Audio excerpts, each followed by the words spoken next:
All right, welcome back, listeners, to another episode of the EFFL official podcast. My name is Todd Bailey, and this is my producer, Pablo Bailey. Hey, how's it going? Oh, fantastic, Pablo.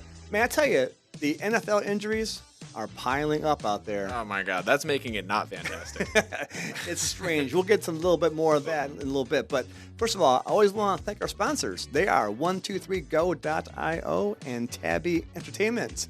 I want to thank them because they help bring us the sponsor leagues for you. Anyways, Absolutely. On today's show, we're going to talk about the highlights of the NFL Week 2.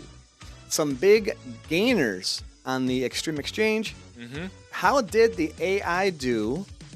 And then we're going to talk about some thoughts and observations of Week 2 and get into Week 3 going forward. So we'll be doing all of that in a little bit on the other side. So hang on.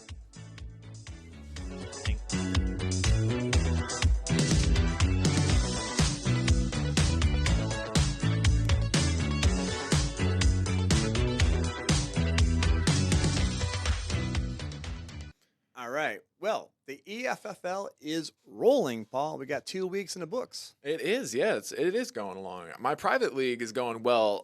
Public, not so much. Well, tell us more about what's going on. Well, I've just been trying to do some small differences, and I thought that they were more secure, safe choices that I was going to be bringing into the public league, and I was going to be kind of messing around a little bit in the private league. And it so far has just not played out that well. The Eagles really killed me this last week. Shocker last night. Oh man, absolutely. I was killed because I didn't actually watch the game. I didn't catch it live. So I was like just looking at all the stats this morning, and I was like, "You're kidding me that this happened." I couldn't believe it when I saw the score, let alone looking into things. And oh my gosh. Well, the Eagles had a chance. Saquon Barkley drops a ball on their own 5-yard line. That would have been done for the game, but surprisingly, and not that shocking about Atlanta's offense because they do have good offense, but I was shocked at how poorly Philadelphia's defense 70 yards for a touchdown in under a minute, and Yeah, they were doing good until then. Like for the record, it was above average performance until they crumbled under pressure. Yeah, and actually was in Philadelphia too, so they have the home crowd and those Philly fans, they're not very tolerant of things that don't go well. So, And does that make them 0-2 right now? no, they're 1-1. Oh, okay, that's Baltimore. That's 0-2. My bad. Yeah, Okay, yeah. yeah. But anyways, let's get into a little bit of the EFFL and how we have 3 leagues we talk about on our public level, and they are the Platinum League and then our 2 sponsored leagues by 123go and Tabby Entertainment. So shout out to Mike Woland. And Mike Woland and I go back literally, I'd say it's in 1979. 1979. Wow. Yeah, Mike and I go back that long. But his team is 1,004 and counting. He was a top team in the Platinum League with 261 points. And he was led by the aforementioned Saquon Barkley, who had 46.8 points. I was going to say he was, especially as RB1, he was pretty good. Yeah, he did a good job. So he could have had a few more better. yards. I was about to say, would have been a lot better if he could have got that touchdown. But another 5 more yards or whatever, touchdown, he have a lot more points. But overall, the year-to-date, Michigan ringer, Jack Bailey, my uncle and your uncle-in-law? Yeah. Is that what it is? Or cousin? Whatever that family thing is. I don't know that great crap. uncle. Yeah. Yeah. Anyway, so he's leading the group with 17 wins, and we have a tie for second at 16 with 1,004 and counting, and Mud Falcons, which is owned by Chris Bliss. Any idea what 1,004 and counting means, Paul? No. You don't? No?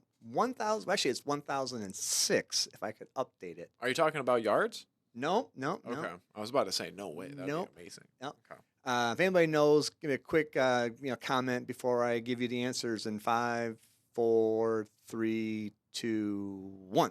No, 1,004 and counting is the number of wins that Michigan football has had over their entire existence. Now they're at 1,006. So there you go. So there is the story behind the 1,004 and counting. Mm-hmm. Nice. So Mike is he lives in Mississippi, but he's a big Michigan fan. So I'll give him props for hanging on to those that thread definitely. even down there in SEC territory. That's exciting to have that 1,000. I remember because I was working in the radio station when that season started off, and so I was very excited, anticipating them breaking their 1,000. Hopefully with that Ohio State game, and I was very excited. Yep. It was a good year. It was a good year. And the other little statistic thing that's kind of cool is how many wins have the Wolverines had this year? Oh, interesting. How's that looking? How many wins has Michigan have this year? The answer is 4. Okay.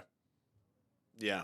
The Rose Bowl, the championship, and then, of course, 2 games this year. So, okay, right. A little bit of a trivia kind of question there, right? So, all right, hey, I digress. So, but a good job, Mike, for having a strong week, and to Jack for leading the Platinum League, which is the $100. Yeah. It's our big money league right there. Is that 2 weeks in a row for him?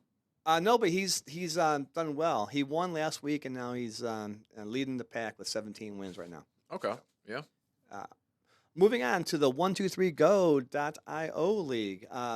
Florida Wahoo is Dave Seifkes. He's pacing the group with 274 points this past week, and his top player was Justin Jefferson with 57.8. Paul, did you see the touchdown that Jefferson had? No. It's a 97-yard touchdown pass. Wow. So it was a long pass. He caught it around midfield, and he was running to the left sidelines, and he stopped and cut across and went back to the far right corner. But there are 2 people, if you get a chance, anybody out there gets a chance to watch this play, one is the referee. This referee, which is kind of in the way when Jefferson was running to his left after he caught the ball, referee is trying to not get in the way, and he kind of stops, and Jefferson goes. This referee outran everybody to the end zone, even backpedaling the last 5 yards to make sure that Jefferson got in the end zone. So if you get a chance, check out the referee playing that. The other thing that's pretty impressive is the Vikings, I forgot what receiver it was. It may have been Edison, but I don't forget what exactly it was. But this guy hauled butt to get in the way to help make sure that Jefferson scored, because this guy was flying trying to catch up. So if you get a chance to watch that play, there are 2 impressive runs, not just Jefferson's 97-yard or how many yards he ran total, but the referee and Jefferson's teammate. The referee, that's amazing. I've seen a lot of things recently on referees. It was pretty impressive. So yeah, I give him some props for that. Anyway, so Dave Seifkes, who was a second-year player. He was first year, was last year. Last year was first year. Yeah. And now he's in again, and he's actually leading the whole group year to date with 24 wins. Nice. So good job with that, Dave. And Zelma Zigzags, which is also one of our executives, James Ranger. Zelma is his daughter's name. So Zelma Zigzags has 22 wins. So there you go. For the 1-2-3-go being led by David Seifkes and his Florida Wahoos with 24 wins, and Zelma Zigzags with 22. Nice. Yeah. So, and moving on to our last public league, the Tabby Entertainment League, and that was K-Box Crushers with 295.8 points, and they were led by the Arizona offense at 59.9. Now, there's a little bit of a historical thing here, and I don't quite know the algorithm, and I'm a pretty good guy when it comes to stats and stuff, but the perfect quarterback rating is 153.8. All right, so just some number, right? Mm-hmm. And I don't think anybody even knows how to compute that. Right. It's kind of a strange thing if the best number you can get is 153.8. Anyways, Kyler Murray was the second quarterback to do that for the Cardinals. First one was Kurt Warner. So shout out to Kyler Murray, and we will hear his name in a little bit. Yeah, definitely. Yes, definitely. But they did a really good job over there. And K-Box Crushers, by the way, is Candace Box. Candace Box is also our executive. She's actually married to James Ranger, so those two are doing pretty well over there. And System of a Down, David Smith, who also goes back to my 1979 era, is leading the Tabby Entertainment League with 35 wins, followed by the K-Box Crushers with 33. So overall, shout out to David Smith and his System of a Down with 35 wins. Nice. I won't get into how many wins I have or you have, Paul. Yes. We don't qualify to be mentioned in our in our update or recap at this point. No, definitely not. No, in my private league, I might be close to second. I could be in second. I know the person who's in first has gotten first both weeks, and there's no way anyone's going to be in that position except for him. Right. So maybe it could be in second here, but it depends. I'd have to look closer at the stats to check, Okay. double check. So those are the three public leagues, and then we do have, I think, 15 other private leagues, and we won't cover those in this podcast here. But if you are in those leagues, check it all out. They are posted in the tools section on your locker room. And now let's get into the exchange. Let's see how things went there. Yeah. So let's talk about just the best performances for the week by position. We'll get to those, and then if we want to dig in deeper, we can. But the best. This is the in-game value, the price. So what they played at just in week 2. Mm-hmm. Not what their current price is. It's just how well they performed and how those stats, based on that performance, turned into dollars. That's all that it is, okay? So the best defense for the week were the Buffalo Bills. They had a $229 and change week. So, Wow. again, that's pretty solid. Pretty solid. Mm-hmm. Remember, the average team is $100. So you can kind of get a value, get a perspective. If the average NFL team is a $100 value, Buffalo is $229.97. So that's pretty strong there. Man. The best offense, we probably could have guessed this, but the Saints, and we'll get into more about are the Saints for real in a little bit later on in our show. But man, New Orleans is coming out on fire. Oh yeah. As an interesting little tidbit here, they have had 15 drives in their first 2 games. All right? They've had the ball 15 times. Okay. Every single drive, they've gotten points. Wow. Never happened in the history of NFL for however long the stats have been keeping. Has a team started the season with that many drives and got a point at least on every drive. Okay. So David Carr and all those guys are just having a great time down there. Oh yeah, they're doing good. Yeah. They had a $258.20 performance. So they are the top offense for the week. Yeah. The top quarterback was our previously mentioned Kyler Murray, who had a $309.99. My God. Might as well call amazing. $310. Let's just drop that out there. Yeah. Wow. Good job. Yeah. So Kyler Murray, $309.99. And he had 2 touchdown passes to Marvin Harrison. He got the first 2 of hopefully a long, long career. So Kyler is doing well out there. So if you have Kyler or play Kyler, congrats. He had a really good day for you. But there he is, $310 essentially. Yeah, I mean, one of the big upsets that week, that was a big surprise for me to see them do that well. But if you had them, then man, you really pulled it in. And they haven't played well against the Rams. And so Rams have gone to Phoenix quite often and have won. Mm-hmm. But the Rams are on a slide with their injuries currently that are happening. There's going to be a challenge going on in LA Rams. But Right. on the good side of that, we may see Blake Corum be more a little active. Yeah, I do like that. I think he could be a hell of a runner. So Yeah, I'd love to see him get more experience right away. He had like a 45-yard kickoff return. Nice. That was Okay. nice. So he's trying to get his hands on the ball whenever he possibly can. So that's a good job. Mm-hmm. The superstar for the week, he got 4 touchdowns, Paul. He got 4 touchdowns in one game. Alvin Kamara. I need an applause and a booyah, please, Victor. Yeah, let's drop that. Here, booyah. One more time. Let's drop that Booyah. applause. Let's just throw the booyah in the middle of it. 1 booyah per touchdown. Yeah. There we go. 406. I wonder how many, what the highest performance we're going to see this year I don't know, is. but we'll look at this. But he had a $406.98 day. So just he went from 133 to 174 if you had chosen him as a quarterback. he did jump $41 in value. Yep. Really missed out on that one there. That's pretty adequate. We'll get into some of those high prices in a little bit here, but moving on down to the top receiver was the rookie Marvin Harrison Jr. had $262 day. So good job to that rookie. Oh yeah, I Um, love that for him. you know, I'm not sure. He went to school somewhere. He went to some college. I don't quite know. Maybe somewhere down in the Ohio area, but I'm not. I don't want to say that word. But Yeah. yeah, I give him props for being a top receiver.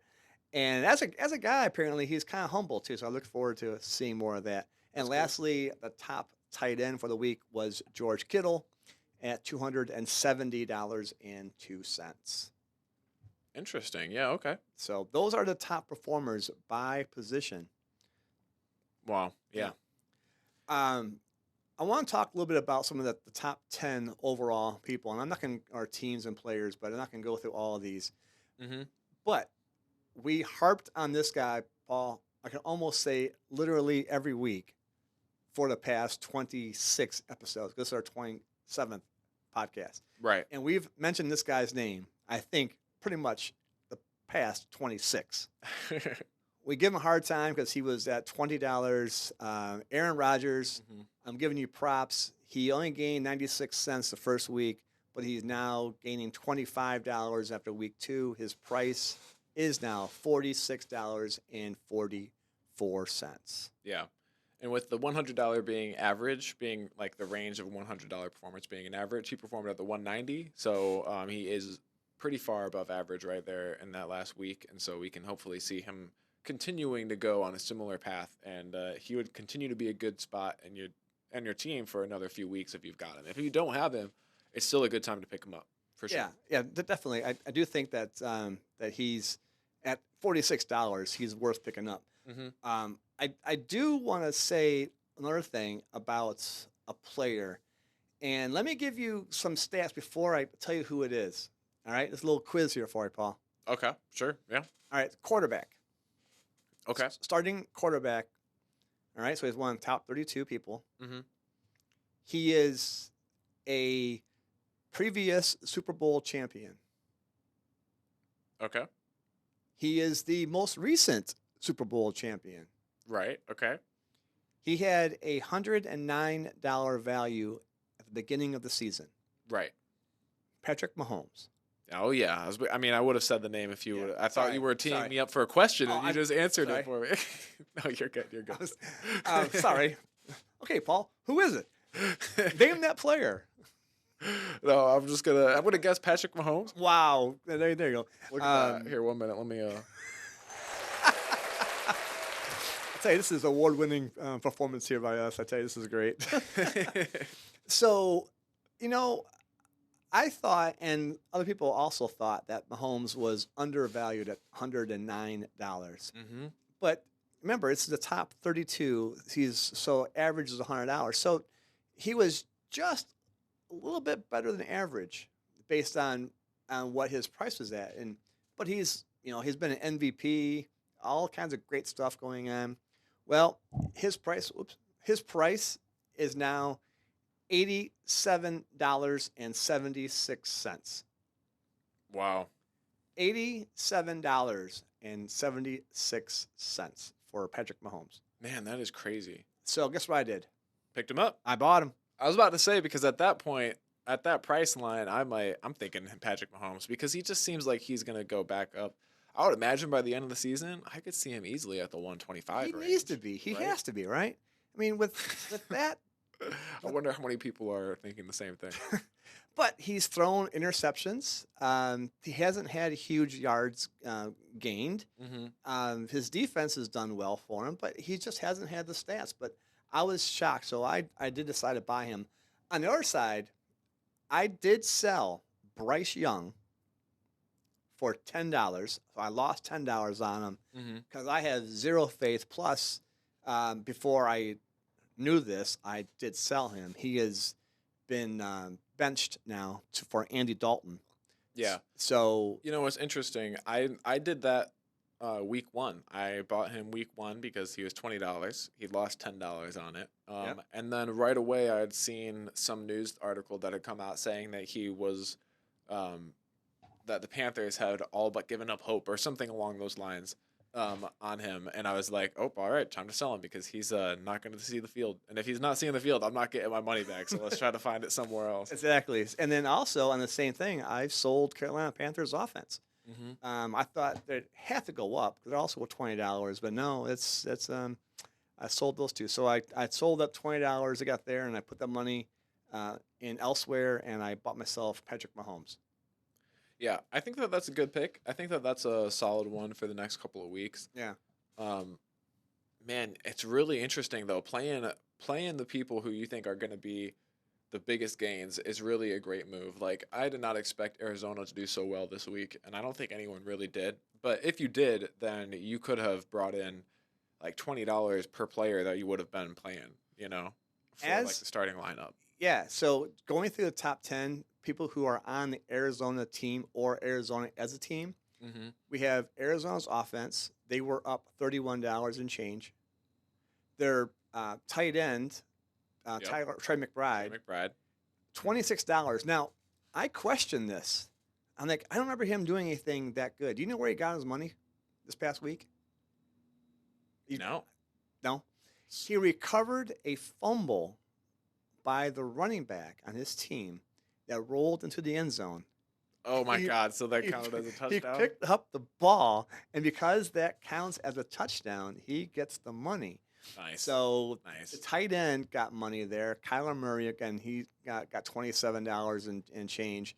The other tight end / receiver for Arizona is Elijah Higgins. He went up $24.90. And Marvin Harrison went up $23. Right. So what is that, five people or teams on Arizona? Yeah, that's $100 plus. Right there, just on the air. So just play Arizona. That's all I had to do. And, of course, Arizona this week is playing the Lions. Right. So we'll see how that goes. But yeah, they might be prepared for them. Seeing like a performance like this the week before, they might take that into consideration more and try to like buckle down for it. But, I mean, obviously, if they could perform the way they just performed against the Lions this next week, then I would imagine those same players might gain even a little bit more money. Right. Like if Marvin Harrison Jr. has another $260 performance week, then he's a great pick. He's still a good choice. Yeah. I mean, he's going to be good, and the offense is there. And Kyler Murray, even just his mobility, gets you points or just makes things happen because he did scramble around one play, and the little touchdown pass, not little, but he ran to his right, threw the ball about 30 yards downfield, caught Harrison in stride, who then ran the ball in the end zone about 30 more yards. But that was because of Murray and his scrambling ability. So even having that ability I guess he more scoots than scrambles. He's like really low to the ground. He's scooting. But even his scooting ability allows him to make things happen. And you got a stud like Marvin Harrison down there, 6'3", and runs a 4.5. Yeah. So. Well, so the thing is that they didn't like the Cardinals are in a spot where they have a few players that could do well. Like they have Kyler Murray, who is great at piloting this team for success, right? They have the wide receivers of Michael Wilson, Greg Dortch, and Marvin Harrison Jr. I'm not sure if those are the biggest names to really put a lot of faith in your team. And so it's kind of at a point where people are unsure. But I think that it's also at a point where they are a fresh, new team that can get their footing. And if they get their footing in a good way, then I think that they could really exceed expectations here. Yeah. And again, I think you're going to see a lot of offense out there. Their defense played well and actually made money also. They made $26 on themselves. They did. I had that there, actually. Which is a nice call. And they played the Rams, and the Rams have this phenomenal team, but as you will hear in a few minutes about the injuries, man, I'm sure everyone knows about the big one there. They have. Well, I mean, you could say Puka and you could say Cooper Kupp, right, are both hurt, but two of the linemen, an offensive linemen, are also hurt. Man, so that could be a major problem out there. So Arizona got not the benefits, wrong way of saying things, but they did perform well. But the Rams are in a spot. So yeah, an unexpectedly rough spot there. So yeah, the fact that Puka is, oh man. But I don't know if Arizona's defense will perform as well this week because the Lions are in town, and so we'll see. But anyways, yeah, latest news on Puka Nacua is that he could miss between 5 to 7 weeks, depending on how quickly he recovers from a strain in his right knee. And as most people will tell you, let people recover. Don't imagine that people are going to be coming back right away. Don't bank on it, at least. Yeah. You know. Yeah. So, anyway, so those are some of the highlights that we have on the exchange and some Yeah. tidbits there. So I do think Mahomes is worthy of a purchase. I don't think Andy Dalton for the Carolina Panthers is worthy of it yet. I think he's like a $78 value. I didn't remember what it was exactly, but he's not in that price range I thought is worth buying. So Right. there, I'm sure he'll come on in and he'll surprise me. There's a way too. Now the Rams Cooper Cup isn't playing, that we could try to. You could always try to play like Tutu Atwell, Yeah. or That's someone like that. Maybe get some more playing time. Darnell Robinson Mm-hmm. up there also, or Demarcus Robinson. The injuries. See, this is actually one thing that I'm glad that I remembered this before we moved on past EFFL and Extreme Exchange, because the injuries are really showcasing why this is so much fun to be a part of for EFFL and for Extreme Exchange. You have these injuries, and for us, it presents new opportunities as opposed to in a conventional league where it then presents an obstacle that you have to try to deal with without losing as much as you possibly can for value, which is always a tough trade-off. And in this situation, it's just a matter of, oh, what else are we going to look to? That's real exciting. And so I'm glad that we got that. Yeah. But I think that this leads me to one thing, because I was going to say this week was hard on my predictions. I had definitely thought some things were going to go well that did not go so well. I will say I did make money back on the Extreme Exchange, but my question is, how did AI do in their predictions? So AI came out pretty strong on the money picks and the against the spread picks. So in week 1, Okay. they were 13 out of 16 on the money lines and 11 out of 15. They did have one tie on the That's really good. Yeah. spread line, so that was fantastic. And then they did very well on the EFFL. Forgot the numbers they had exactly, but they did well. So my sample size here, I'm trying to figure out. Actually, I probably should do a comparison with AI over here with my finger. AI, and I'll have a coin, and I'll have me. So I'll have AI, have a coin, Fully and I'll have me. randomized. And I'll see who wins, because right now AI is kicking my butt. So maybe you could be randomly. Right. Yeah. Okay. So yeah, random coin flipping. If you're losing to them, then we have to start resituating our strategies. Well, I didn't actually pick the games myself for the wins and losses and the money line and the spread line, but they weren't very good this year for this week for AI. They only got 7 out of 16 money line wins and only 3 against the spread wins. So they did not do very well. Big surprise here. I mean, well, not a big surprise that AI didn't do well. Big surprise that as many upsets happened, so I'm not surprised that the AI struggled. Yeah, I would think AI is probably going to play conservative, and they're going to pick the favored teams to win, I'm guessing. Yeah. So on an upset week, like we saw, they're going to just not do well. But that was interesting that they went 3-13 against the spread. Man, yeah, that's rough. Now, I call their team the Asinine Idiots, the AI, and they are in our 1-2-3 Go league. Yeah, so if you see them in there, you can compare it yourself too. Yes, the Asinine Idiots are strictly, all I do is just put in who do you think to play, and I go through and I don't allow them to play people they already played. But I just go in there and I do that. Well, they had 218.7 points in the EFFL 1-2-3 Go League and 9 wins. They're currently in 4th place. Wow. They're in the playoffs right now. In the playoffs, and it's just AI. And they have 17 wins overall. So they had an 8-win week in week 1, and then a 9-win week in week 2. That's kind of hard. 9-win week in week 2. I kind of say that. Yeah. So there you go. But 218 points is what they got this past week. So AI, you're doing very well. Go Asinine Idiots. Oh my gosh. Yeah. Well, that's good. Hopefully we can start beating them. Maybe we'll have to start betting against the stack for that. Betting against the normal odds to see if we can kind of see an opportunity for an upset and then really take advantage of the AI most likely not predicting an upset, right? Yeah. So it's going to be an interesting time to try to jump on that to beat the AI, I think, maybe. I don't know. It's a nice challenge for anybody. Yeah. Paul, I didn't put it in our notes. I wanted to mention this because I'm doing it on a couple of my traditional leagues here. Mhm. You just mentioned the word a second ago. So this is your first time really playing fantasy football to the level that we're currently playing it, right? Mm-hmm. And I give you props for your prep and your podcast listening, all that kind of, and some terminology. Right.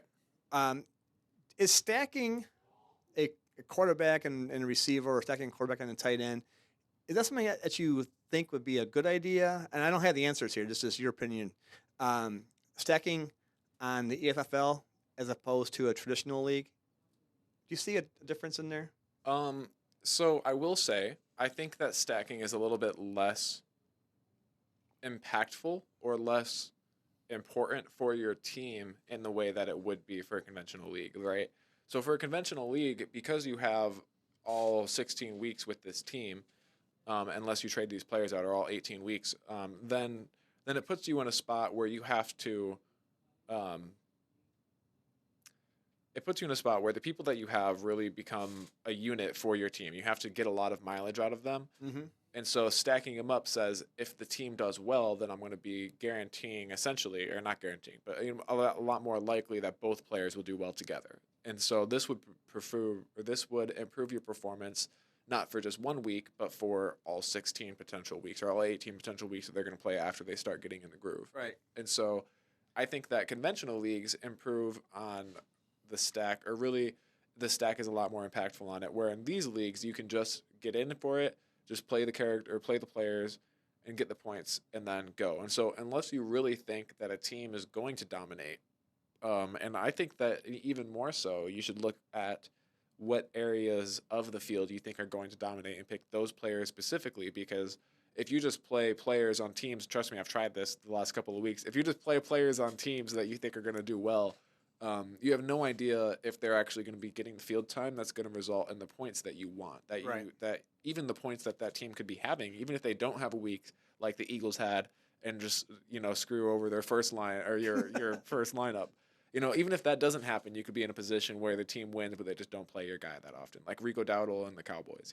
He's making a little bit of money, but he's not too much. Granted, that's actually on another note for Rico. Apparently, he has been talked about as a solid first string choice now for the rest of the season. So well, and Dallas got behind 8-ball quickly in that game, so the running game kind of goes away. The reason why I mentioned this, I didn't put it in the notes. I apologize for putting it on the spot there. Is and EFFL, you can theoretically do a traditional stack, by just picking the offensive team that you want, right? Yes, Because that's the ultimate stack. Now you're getting every touchdown, every yard gained, all that kind of stuff, right? Yeah. But back to the Arizona Cardinals. If you think about that, you also now have the ability in the EFFL to, I'm not sure, quad stack, double stack, whatever you want to call it here. Because you could have the offense, Mm-hmm. and you had the quarterback. And this past week, you see the quarterback did well. The running back didn't do well. They have a tight end that got points. They have and Connor got points. James Conner, running back, got points, but not in the top 10. But we have running backs. You got the tight end. You got receivers. You got the quarterback, and offense. So the stacking ability goes to the one more level on the EFFL when you actually do have the ability to pick the offensive team. Right. So I will say, so I'm a very I don't even know what the right way to say this. Like, as a gamer, I think about like particular things a lot, and I think that when it comes to stacking, there's always inherent risk with it, and there's more inherent risk in stacking than there is in not stacking your players, right? Like, you can always spread your eggs out and have more likelihood that whatever ones do well are going to find success and carry your team to better overall performance. Yep. But if you do stack them up and you do have a good bet there and you end up doing well, then yeah, you can do in our league the triple stack, the quadruple stack, which is kind of cool because it means that you can double down on your bets essentially than you would normally be able to do, and have it not be so detrimental, especially for EFFL. It's just a week that might not have as many wins, and Right. so like you can make that up in the next couple of weeks pretty easily. It's not the end of the world. Especially if you are going to do something like if you would have called this stack out and you did the quadruple stack for this week with Arizona Cardinals, it's not like you're missing out on those players for the future. Like those players are players that you might want to be running back 2, wide receiver 2, and maybe on a good week you might want wide receiver 1 for like Marvin Harrison Jr. or something. But if you would have bet this being the week for that, then you're not really losing out on your Tyreek Hills or your Sure. massive players that you want to be able to play. And granted, this being said, I think most people have played Tyreek Hill already. There's been a lot of those that I've seen on the list. There have been, and that includes me. So Yeah, me too. Me too. Yeah. Yep. But I think that it is still a good choice. You could definitely. Well, actually, I don't know. Now that Tua's gone, we'll have to see how they get their footing before we can predict him again. yeah, they have Skylar Thompson, okay, and they just got Tyler Huntley off of Baltimore Ravens practice squad. Okay. Okay, so Maybe a good pickup, but also I think there goes some inherent decrease in value. I mean, you could argue and sit here and say, well, they gotta throw the ball now. And they gotta throw the ball to Tyreek, and you gotta throw the ball to Jalen Waddle, and those kind of things. And you have to Right. run Devon Achan and Raheem Mostert because you have no one else. But I just don't have a lot of faith. There's a reason why Tyler Huntley is on Baltimore's practice squad and not on any of the other 31 starting teams. And I think that, like, for me, the major thing is that Tua was kind of a teetering weak point within the Miami offense already, as it was. He was a good player and he had potential, but he was that person who people needed to kind of get in a groove with the team because the team had so much potential and it was up to him to try to make use of it. And I Right. think he was pretty close. I'm not going to lie. I think he was really getting onto something there, but obviously he's not going to have his chance to do it anymore. Yeah. And so it just puts a situation where now essentially the Dolphins have to restart with a potentially worse quarterback, Mm-hmm. very, very likely worse quarterback, who's going to have a more tough position, which just makes it easier for the defense to prioritize the threats of Tyreek Hill and, Achan and stuff like that. Right. It may be a nice little pickup, though, on the exchange to whenever they announce their starting QB. I don't have the prices. I'm sure they're both going to be around $20. Mhm. So Skylar Thompson and Tyler Huntley may be worth a few dollars here and there. So They definitely will be, I think. yeah. But let's use your segue about Tagovailoa, and let's get in some of these major injuries. I call them major injuries because there's some major players who have injured. Here, 1 minute here. This is the news thing here. Break down the NFL news here. Because, man, it was disappointing.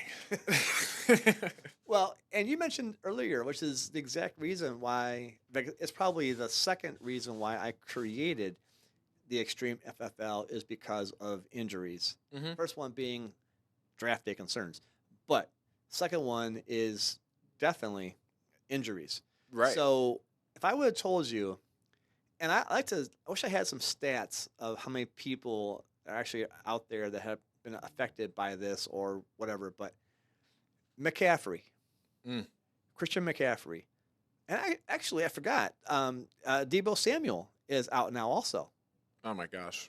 So McCaffrey, Wasn't he being thrown in as the slot, too, a lot? Yes, Oh, yeah. my gosh, man. I really wanted to see him doing something good with that, too. so McCaffrey, Mm-hmm. Jordan Love, Yep. and Jordan Love apparently is questionable to play in Week 3. Okay. And you mentioned it earlier. You don't rush him. Don't Right. rush anybody. But And no one wants to. These are professional athletes. These are people. These aren't, these aren't game pieces that you're trying to play, yeah, push to their limits. These are people that you want to secure for your future of your team. right. And I know Malik Willis came in for Green Bay and won. So I don't think he did anything special. I think it was more or less. I forget who they even played. But more or less that their defense kind of came through. But anyways, if you find out, let me know who. Remind me of who Green Bay played. But So I'll look for it here. So as long as they can win or not lose a lot, I think Jordan Love needs to sit back down there and get healed. Right. If the wheels fall off of the team and crap happens, then get him out there and play. But otherwise, I think he's fine. So, but And of Man, course, why am I not finding this? Okay, Colts. Sorry. okay, yeah. And I'm surprised the Colts didn't do as well. Richardson didn't have a very good day of passing. Jonathan Taylor did a good job of running and got some yards. And people who played him did well. Okay. But I don't know. There's issues there. So, but yeah, if Love is still hurt and if Willis is still winning or not losing a bunch of games, I would make Love better. Right. Tua Tagovailoa. Now, I believe this is his fourth concussion. Mm-hmm. And after all of the news in the past 6-7 years about brain scans and concussions and CTE things that they had in the NFL, and you had a concussion a couple times, right? I did, yeah. I mean, and that wasn't even in the NFL, but I had at least 2 or 3 concussions just in high school. Yeah. So probably 2, but if you include rugby, I don't know. yeah, maybe. I'm sorry, Tua. Again, nothing against you personally, but just get out. Get out. Football is a life, but football is not going to be as long as you are alive. So get out while you can. Take the retirement. Run away. Become a coach somewhere. High school coach, college coach, maybe for Dolphins even something. But I don't know. I wouldn't put. If I was your neurologist, I would say no. Start golfing, Start golfing. There you go. Start golfing. Also, another big name that a lot of people had in their drafts, Isaiah Pacheco for the Chiefs, running back for the Chiefs. Yeah. Broken fibula. See, if you would have told me all of these names beforehand, I would have doubted you. I would have said, no way. Right. 100% of drafts would have been, like, way different. Like, oh, my God. Drafts would be so different if those players weren't the ones who were drafted when they were, you know. In one of my leagues, I was the second overall pick, and I was like, oh, I want Bijan Robinson. I don't want McCaffrey. And the person who was first picked McCaffrey because I just didn't think. I mean, he's also 30 whatever years old, so I'm thinking, all right, I'm kind of past that point. Right. But I'm like, yeah, he's still out, so. Yeah, I mean, it's too unlikely for a running back position to hold first place for 2 seasons. Yeah, it's really tough. Yeah. So, again, Pacheco is gone for a while for the Chiefs. A.J. Brown. I know he was up there as one of the top 2 or 3 or 4 receivers in the league, and he's out. Now, I don't think his injury is too long of a concern. Yeah, I think he was like 3 to 4 weeks. So it's still an issue. And then the Rams, Puka Nacua, and now Cooper Kupp are both out. And again, there are people who are on practice squads on teams out there who are good athletes, but there's a reason why you're on a practice squad. There's a reason why you're not the starters. There's reasons. And I just don't. And I think Matt Stafford's value goes down now. And at that point, Kyron Williams' value goes down in a Blake Corum. I mean, realistically here, how, if we expect, and I do suspect, that there will be a quick downfall in the value of people like Stafford and the rest of the Rams offense, then how many weeks before you think that they're going to be either at their new value that you want to pick them up at, or how many weeks before you think they kind of like start to get some ground back and make their way up? Because I might even go as far as saying, like, we'll start again after week 9 and think about it, like relook at it then. Right. Let me see if I can find out what Matt Stafford's price is quickly here. Yeah. Matt Stafford's price, like 160 or something. It's 103 right now. 103. Oh, okay. 103. So you could have Matt Stafford, or you could have Mahomes and $20.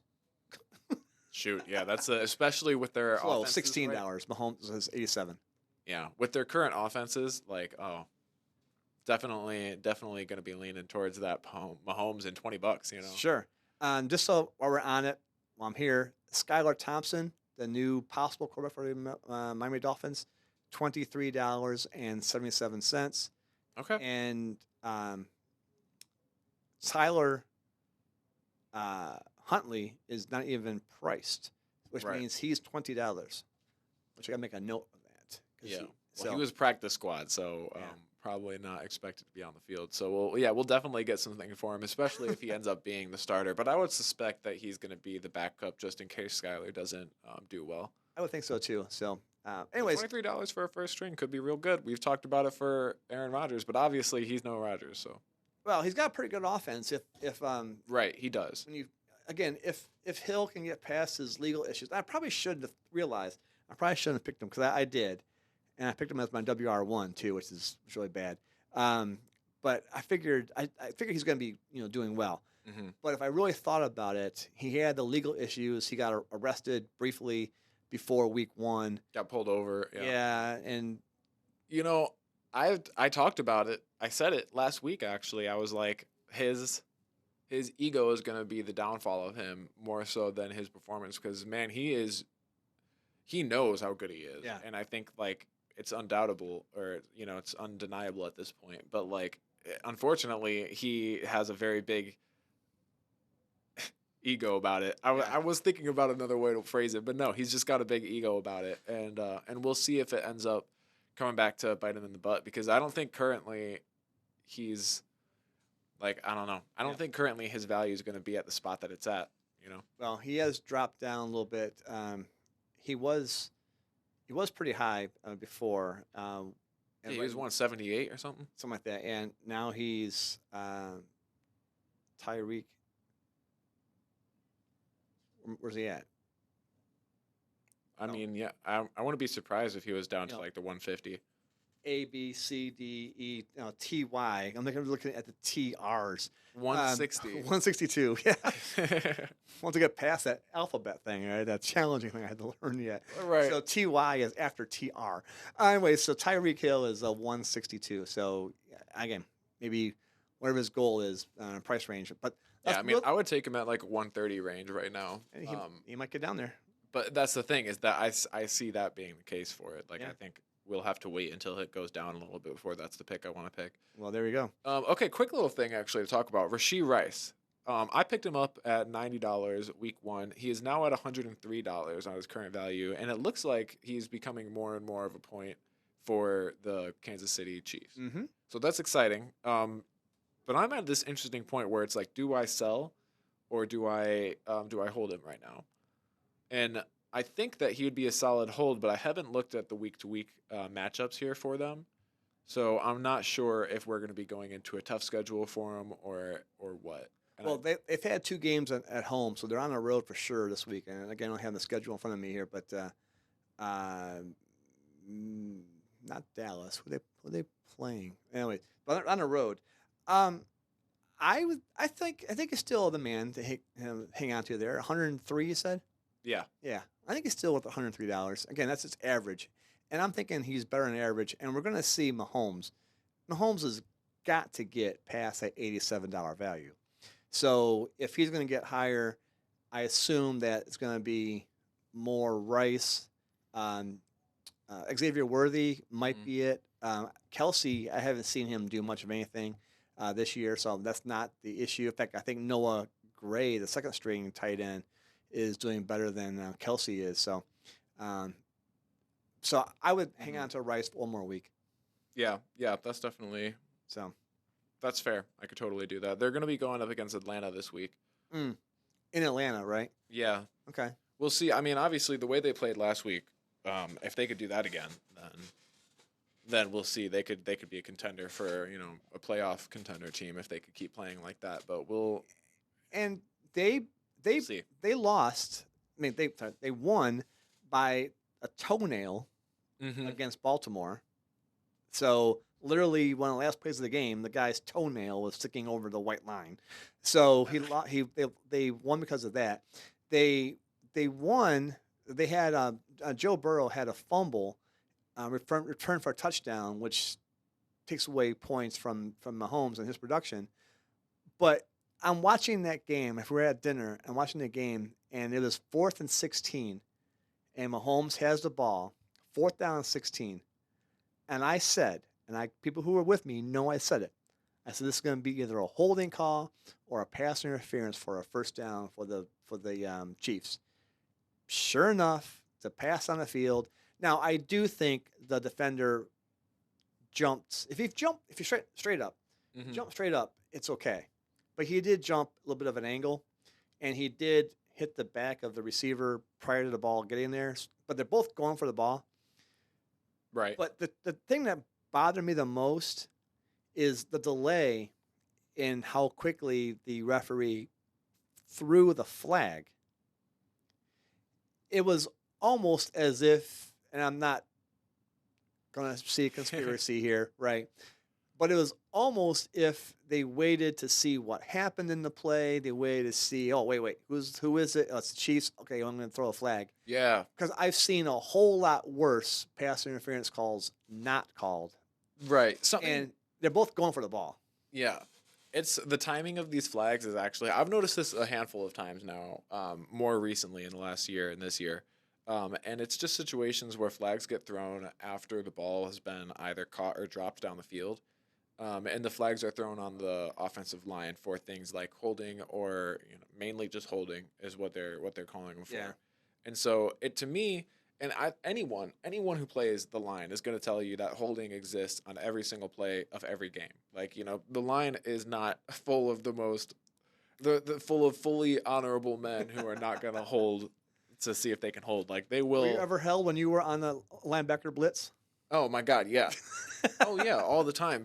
And a lot of times, especially if you're blitzing on the inside, what's the ref going to do? How are they going to see it? And so it's a situation where it feels really really bad when the ref calls it once the play has been caught down the field or once something has happened down the field, because in the back of your head that they could easily be thinking of the narrative that is now developing with this current thing and then thinking, oh, I'm going to call a flag on this to stop this. Or like, oh, this play that I wasn't going to call a flag on if it was a 10-yard gain is definitely way too pivotal for me not to call a flag on it now. So I'm going to – and it's like that should not be how those flags are called, right?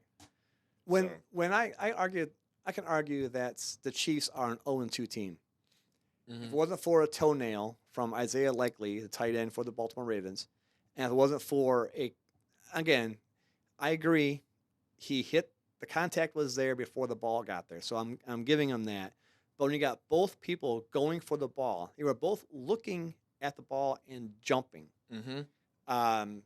That could be a easy no call, and then the Chiefs lose that game. So in my eyes, the Chiefs are not all that, but they had 2 games at home, and I'll be nice. Yeah, I am. I'll be nice. I'm very surprised that they did not win. Yeah. So, but let's move on quickly here. Are the Saints for real, Paul? The Saints, they have 91 points. I mentioned earlier that David Carr is 15 for 15. Yeah. Sorry, Derek Carr. Wow, his brother. Derek Carr is 15 of 15. His 15 drives got 15 scoring.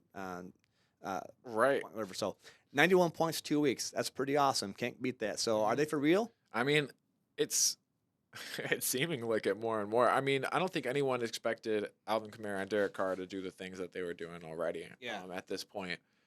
So I think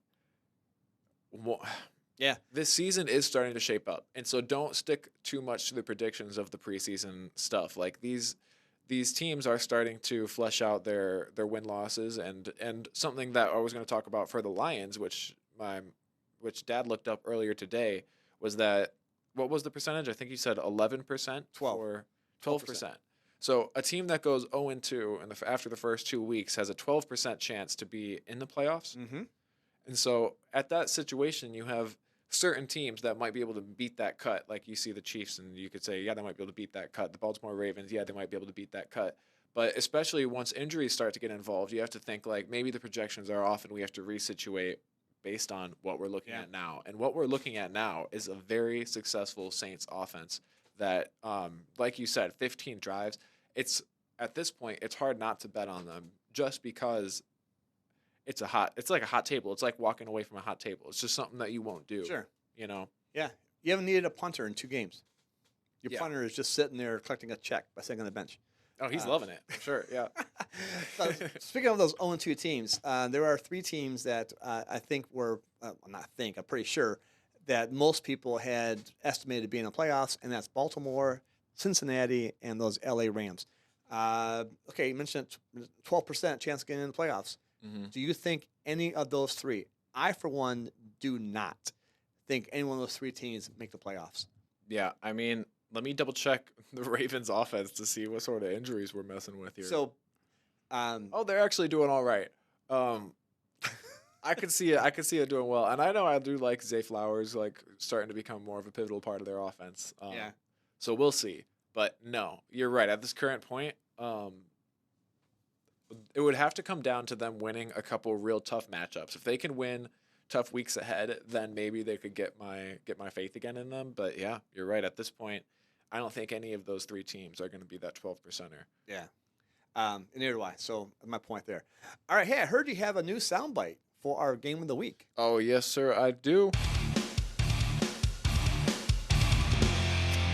Game of the week here. And I tell you, I could. If I had hair, Oh, yeah. my hair would be thrashing, mosh pitting with somebody, and whatever it may be. So, let's talk game of the week, Paul. Go ahead and you go first. Take your team. All right, so I'm not gonna lie, it was a tough one for me between Arizona and Detroit and LA Chargers and Pittsburgh, but I'm going to land on the Chargers and Pittsburgh game because I am very, I have a lot of faith in the Chargers right now.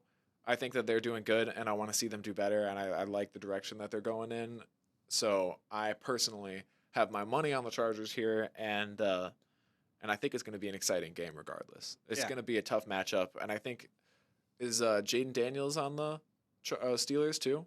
Justin Fields. Justin Fields. Sorry, my mistake there. Yeah, Justin Fields is doing great this season too. So there's two 2-0 offenses, two 2-0 offenses going head to head, and I think that that's going to be a fun game no matter what. So in that situation there, looking at this is a really good matchup here. Is the running game of the Chargers coached by Harbaugh against the Steelers defense, which has been good since I was like 4.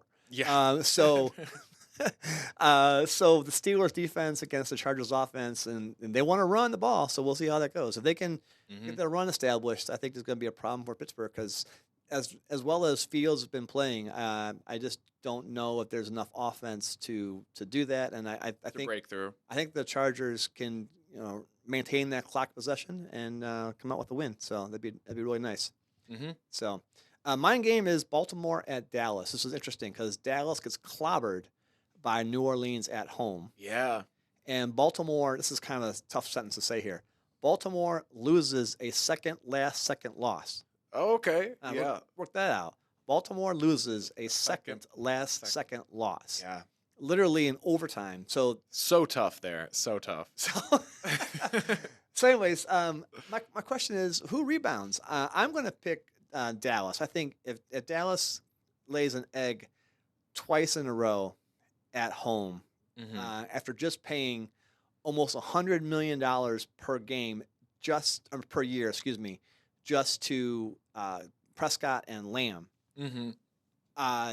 there's going to be some stuff rolling downhill in Dallas down there. So I think Dallas needs this win. Baltimore, again, in my eyes, is already going to be out of the playoffs. I still see them performing well, but I think Dallas needs this game badly. Yeah. Looking at the narrative, that's an exciting game regardless, I will say. And I think it's one of the most exciting this week for sure.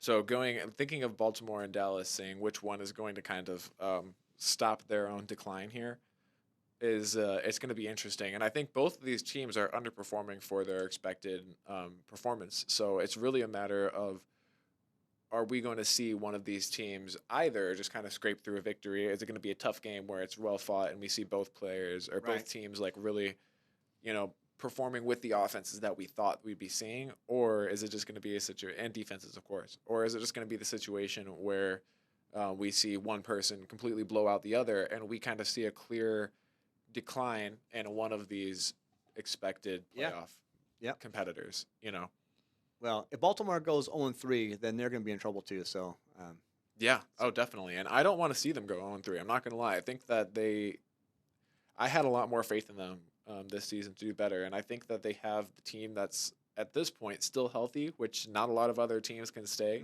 And so it's really important that they get back on track. And I think they can. I don't want to lose faith in them this fast. So we'll see after this week. But I would have my money. I like Prescott. I think Prescott and CeeDee Lamb are really cooking something up here. So I think that this could be a good week for them to win. But I do want the Ravens to win. So I'm torn on this one. I'm really torn. All right. Well, you mentioned the game quickly. I know we're running out of time here. So you mentioned Arizona and Detroit. Give me a couple second thought on that game. All right, Arizona. I mean, I'll just say it right here. I want them to win. I think that they have a lot of potential in their team, and I would have said so. I've said so for a couple weeks now. It's really disappointing that they had the rough week 1 that they did, but I'm extremely happy with their performance on week 2, and so I think that if they could pull together a good win here week 3, that it would keep a lot of faith in the team for Arizona. And although I love Detroit, and I think that I wanted us to be able to pull again another season together like we did last season, I'm not sure if that's going to happen, and so I'm going to have to go against the home team here. No. Well, okay, yeah, the home team. Well, for me, the home team being Detroit, Okay. but going for Arizona playing at home. I'm gonna stay on the homer situation here because I think Dan Campbell realized he made a mistake, and I know he commented that's his fault that the way that the first half ended, but the red zone that the Lions offense had was atrocious, but they still almost won. They still almost beat a arguably playoff team and now a 2-0 team with playing like crap. So I have faith in Dan Campbell and those Lions. So I believe you're going to see a high scoring game, probably the highest scoring game of the week. In fact, I might be playing some of those Arizona guys on my EFFL league. I do think Marvin Harrison is going to do well. The Lions have not stopped a receiver very well yet. So. Anyways, let's move on, Paul, and let's jam up that outro music. All right. Bringing it back. All right. Well, as we always say, if you made it this far to the video, thank you. Oh my gosh, yes. You know those buttons above my head, right? Click and subscribe and follow and the bells and all those kind of things that Paul always says. Yes, like, follow, subscribe. Yeah, all of that. Comment as well. We want to thank you again for everybody for being here, and our sponsors, as always, 123go.io and Tadby Entertainment. And shout out to my best producer, Pablo, for all of his help. No problem. All right. Looking forward to seeing you again next week. And you're on vacation next week. Yes, I am going to be on vacation next week. I'm going to try to bring my stuff that I can do with me there, but it's mainly just going to be a microphone, and we'll see. At this point, I might be out of it for next week. So you'll be on the beach, so and enjoy it down there. So yeah. And I always close out and say, when life gives you a chance, make it happen. Peace. See you.